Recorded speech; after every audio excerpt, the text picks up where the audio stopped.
Hello guys, kumusta kayong lahat? So nandito na naman tayo para sa isa na namang video. So ngayon guys, gagawin natin is mag-ano tayo.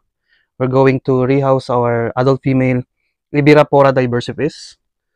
So ayan, sobrang tagal niya na dito sa enclosure na to. Sobrang tagal niya nang hindi lumalabas dito guys. And yun, gusto ko din ma-check kung okay ba siya. Kasi every time pakakainin ko siya, hindi siya talaga lumalabas. Then hinuhulugan ko na lang siya ng pagkain dito sa loob. And tinutubigan. Yun, never siya lumabas talaga. Never ko siya nakita. So ngayon, i-rehouse natin siya dahil yun nga, ang kulit ko, no? Paulit-ulit, yan, oh, sobrang tagal na. Tingnan nyo naman, halos brown na yung kanyang mga sapot. So ililipat natin siya dito kaso medyo maliit-liit ng konti. Pero okay lang yan kasi medium ano naman to eh. Medium size ng tarantula naman itong ating Ibirapora diversipes.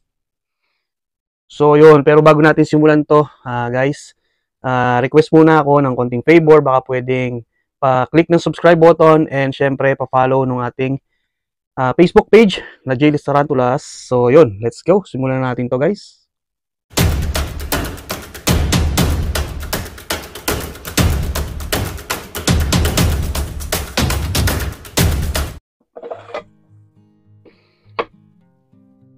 So ayan, ito yung ating gagamitin guys, no?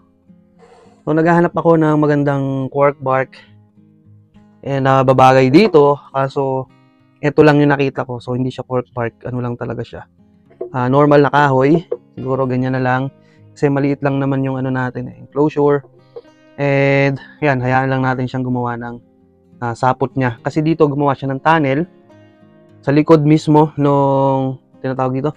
Sa likod mismo nitong ano, cork bark. So ayan, dinikitan lang pala natin yan dati. And ayun, so yun, kaya sobrang hindi ko siya nakikita guys. Ayun. So ayan, at kakailanganin ko din ito para paglalagyan natin nitong mga tulad nito, yung mga bagay na tatanggalin natin dito sa isang enclosure natin, no. Tsaka ito, yung may halaman pa. Pero bago pala natin ito tanggalin at kuhanin yung female, set upan pala muna natin to. Yan. Parang mas maganda kung gano'n, no. Set upan muna natin to. So isang tabi muna natin. Ito ang ating isang enclosure and ito muna yung gawin natin guys, no. Siyempre, ano pa ba kailangan natin? Siyempre, yung ano, substrate. So, yan, meron na ako ditong hinandang substrate. Yan. Sa mga nagtatanong kung ano yung ginagamit yung substrate, ano lang po yan, yung garden soil. At make sure lang guys na walang fertilizer. So, hindi na ako nagmi-mix ng mga coco peat, ganyan, no. Minsan lang pag meron, kasi sa coco peat, medyo ano ko na yun, sa experience ko lang, mas madali silang magkaroon ng mga molds, yung coco peat. Kapag hindi okay yung ano, yung mixture, tsaka yung syempre yung ventilations, kapag kulang ang ventilations, mas madali siyang magkaroon ng molds. Compare mo dito sa garden soil. Yan.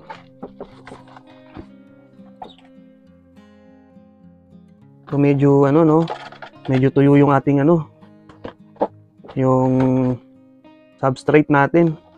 So kailangan natin dagdagan ng ano. So siguro okay na to.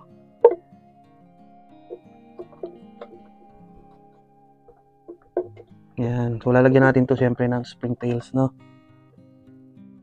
So ayan guys, ganyan lang kasimple. Tapos na. Pero parang gusto ko ay ganito gawin natin. Yan, medyo ganyan yung kahoy. Medyo ganyan, no. Ayan, no. Para kung gagawa man siya ng tunnel, yan dito o kaya dito sa taas. Yan, diyan siya gagawa ng ito, ng mga sapot, no.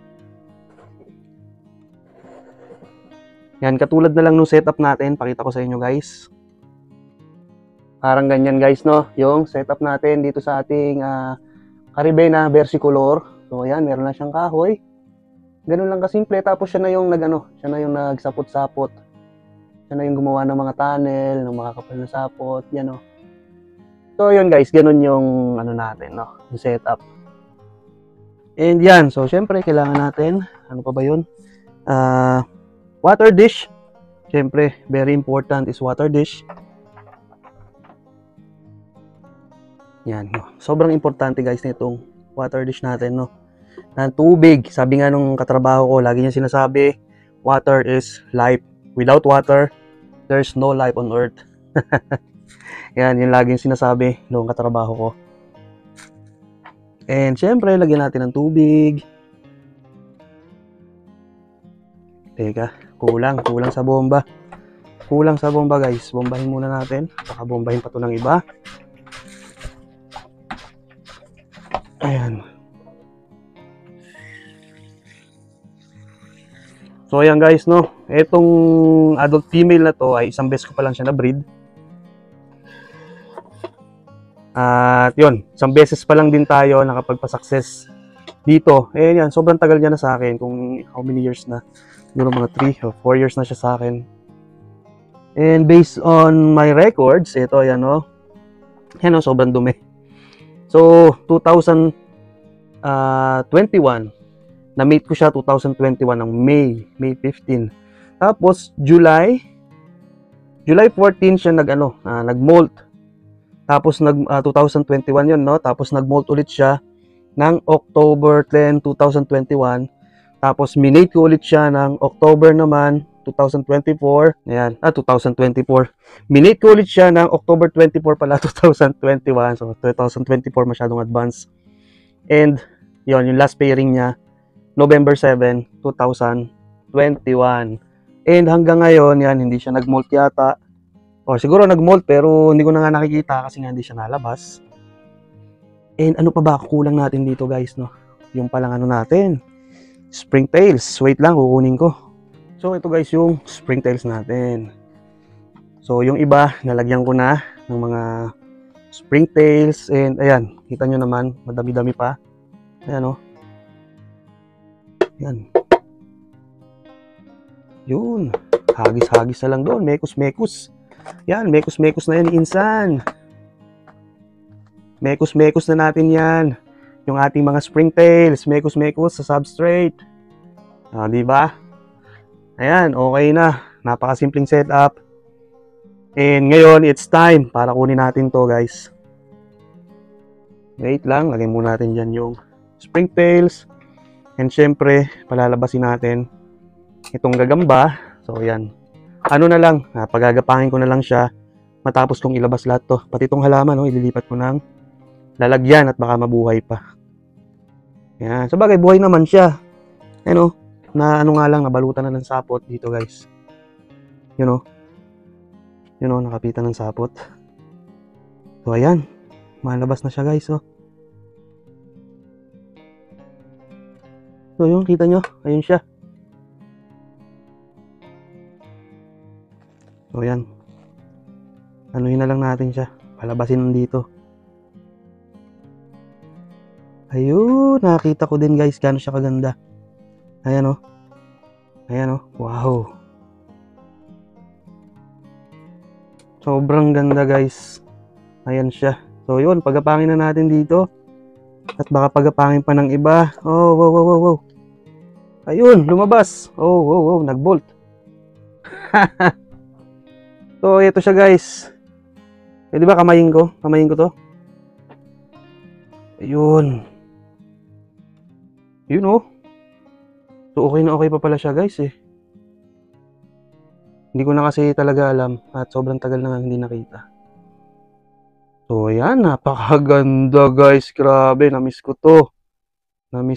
Uy, bakit parang hindi niya ginagalaw yung isang paa niya? May diferensya kaya itong isang paa niya? Ayan o. Kita nyo? Itong isang paa niya na to, ayan o, nakataas lang.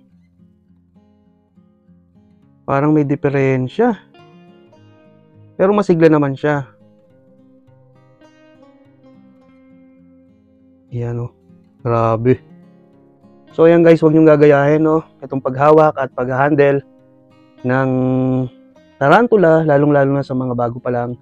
And sa mga bata na nanonood sa atin, please huwag niyong gagayahin.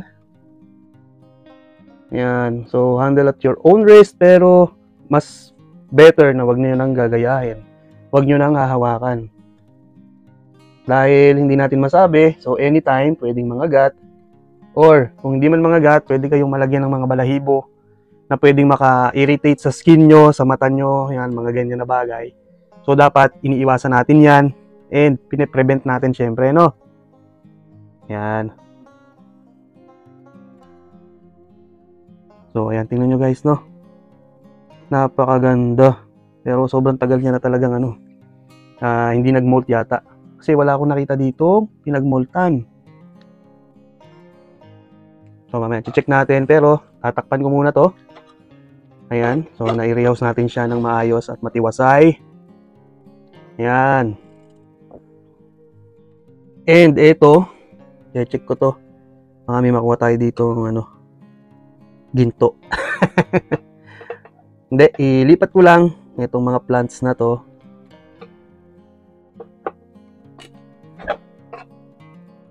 And check natin kung meron siyang pinagmoltan dun sa loob, no? Para sure tayo na nagmolt siya in a period na sobrang tagal, guys, no? Sobrang tagal talagang hindi nakita, hindi lumabas. And naman, kita nyo naman yung abdomen niya is halata naman na kumakain siya. So, yun. Kailangan ko dito nang lalagyan. Lilipat natin yan dito. Yan, mekos-mekos natin yan, mga insan. So, buhay pa yung halaman. And that's a good thing kasi pwede ko pa siyang itanim or gamitin sa ibang enclosure. Ayan. Sobrang tagal na nung niya. Kita nyo naman yung sapot, kulay brown. And ayun, meron siyang pinagmultan dito. Pero, ayan durog na. Ayan. And, ito, tirang pagkain. Ayan tirang pagkain na ipis. And yan, wala na. Yun na. So, yung pinagmultan niya is sobrang tagal na, durog-durog na. So, ayan. Na lang natin to, lilabel natin ng bago. And yan, gagawin ko to ng bagong label kasi guys, mali yung pagkakasulat, no?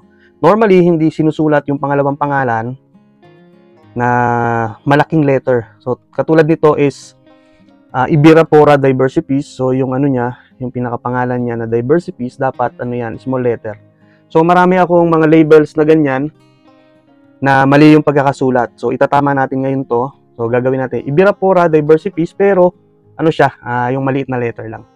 So, ayan, ito na yung printer natin ng ating mga label. Ayan, medyo malikabok. So, isusulat natin dyan. So, ayun pa pala, may mga nakasulat pa. So, burahin muna natin. Text only, 0.1 space Ibirapora. Ibirapora. Tama ba? Ibirapora space. So, Diversipis is maliit. Yan, Diversipis. Tama ba? Spelling.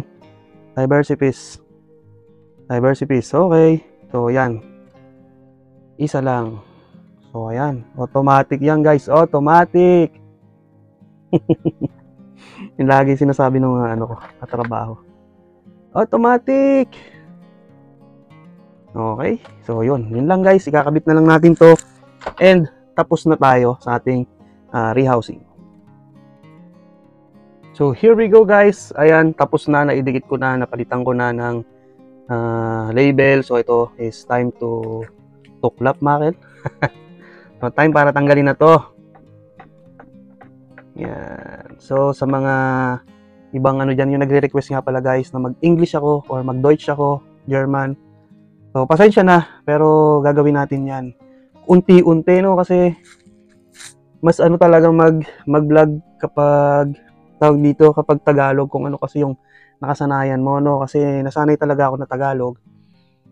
Yun, pero lahat, guys, gusto kong pagbigyan na nahirapan din kasi ako mag-English and nahirapan din ako mag-German, no? And pag nag-German naman kasi ako, mas marami yung hindi makakaintindi sa sinusulat na, sa sinasabi natin, guys, no? Kaya yun, sana maintindihan nyo. And yun, guys, maraming salamat dahil muli nyo na naman akong sinamahan sa araw na to. So, natapos natin na i-rehouse itong ating kagamba, Ibirapora Diversipis. So, ayan, tingnan nyo ulit, guys, no? Sobrang ganda niya. And yun, maraming salamat sa mga bago pa lang. Ini-invite ko ulit kayo guys, no? Pa-like and share yung ating mga videos, pa-follow yung ating Facebook page, and syempre pa-subscribe sa ating channel. No, wag nyo nga kalimutan guys. And yun, si God na yung bahala magbalik sa inyo ng pagsuporta nyo. So yan, i-bless niya kayo, and maraming salamat. Ingat kayong lahat guys, no? Bye-bye! Meron ako nakalimutan pala yung nagpapa-shoutout sa atin na ating supporter, si Sir Alex Menor. Shoutout sa iyo sir, maraming salamat sa suporta. And shoutout din sa iyo, kaso hindi kita kilala masyado kasi ang nakalagay lang na pangalan mo is user YZ3N N9GR9L. So ayun yung ano niya, yung username niya siguro sa YouTube. Yun, so mas maganda siguro na edit mo na lang yan, baguhin mo, lagay mo yung tunay mong pangalan or kung ano mang codename gusto mo para mas madali kang may identify at ma-notice sa mga ganitong shoutouts and comments, no? So yun, basta shoutout sa inyo lahat guys. Maraming salamat ulit. God bless you all. Bye-bye!